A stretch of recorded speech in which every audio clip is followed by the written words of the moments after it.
Pakar psikologi forensik Reza Indragiri Amil mengkritisi soal kesimpulan Komnas HAM dan Komnas Perempuan soal adanya dugaan kekerasan seksual terhadap istri Ferdy Sambo, Putri Chandrawati terkait kasus kematian Brigadir J.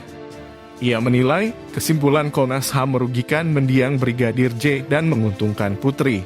Reza mempertanyakan manfaat Komnas HAM dan Komnas Perempuan melemparkan pernyataan kesimpulan dugaan pelecehan seksual terhadap Putri ke publik. Karena menurutnya, kesimpulan Komnas HAM itu tidak mungkin bisa ditindaklanjuti lewat proses hukum. Menurut Reza, Putri Chandrawati sekarang menjadi punya bahan untuk menarik simpati publik. Putri, kata Reza, juga bisa menjadikan kesimpulan Komnas HAM sebagai bahan membela diri di persidangan nanti. Komnas HAM menyimpulkan adanya dugaan tindakan kekerasan seksual yang dilakukan oleh almarhum Brigadir J kepada PC. Kesimpulan ini tentu saja mengagetkan karena polisi sendiri dari hasil penyelidikan telah menghentikan dugaan kekerasan seksual yang dialami oleh PC. Kesimpulan Komnas HAM ini tentu saja merugikan almarhum Brigadir J dan keluarga. Almarhum J sebagai tertuduh atas rekomendasi Komnas HAM ini tentu saja tidak bisa membantah dan memberikan keterangan karena yang bersangkutan telah wafat.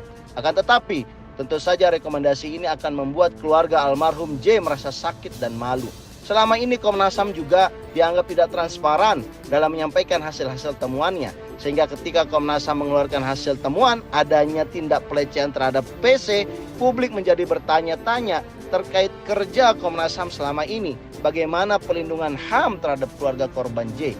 Komnas HAM sejak awal proses penyelidikan kasus ini memang terkesan lebih berpihak kepada keterangan-keterangan yang diberikan oleh kepolisian dan pihak Ferdy Sambo. Baru setelah Menko Polhukam Mahfud MD dan Komisi 3 turun memantau kasus ini, Komnas HAM terlihat lebih berusaha bersikap netral. Dan setelah kemudian Ferdy Sambo ditetapkan sebagai tersangka, Komnas HAM terlihat tegas mengawasi kasus ini. Tetapi tiba-tiba Komnas HAM muncul dengan rekomendasi dugaan pelecehan seksual ini. Publik pun menjadi bertanya untuk siapa sebetulnya Komnas HAM ini bekerja.